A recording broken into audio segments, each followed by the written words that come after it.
ক্ষমতার দাপট দেখিয়ে ডাক্তারের ওপর আক্রমণ।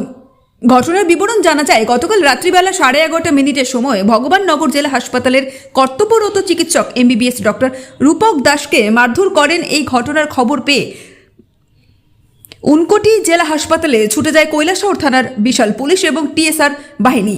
পরবর্তী সময় হাসপাতালের MS রোহন পাল, কৈলাসহর থানায় 3 জন অভিযুক্তের বিরুদ্ধে মামলা দায়ের করা হয়। আজ অর্থাৎ 6 ডিসেম্বর সকালবেলা কৈলাসহর থানা 3 জন আসামিকে গ্রেপ্তার করে কৈলাসহর চিফ জুডিশিয়াল ম্যাজিস্ট্রেট আদালতে প্রেরণ করে।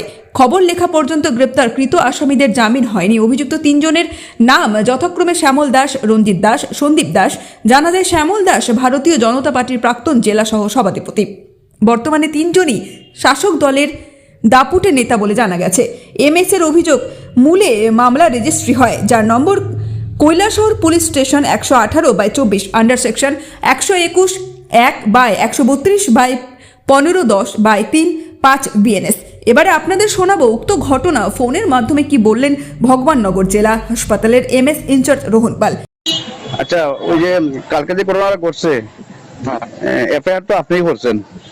হ্যাঁ, তো ওই ভিকটিম যে যিনি আসছিলেন আর কি, ডাক্তারবাবু, ওনার নামটা প্লিজ একটু।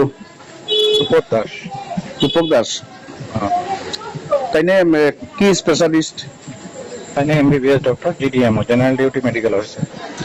ও স্যার, টাইমটা একটু কাইন্ড পাওয়া যাইব নি? 11:30 নাগাদ হয়েছে রাত্র। স্যার, ওই 21% নামটি একটু।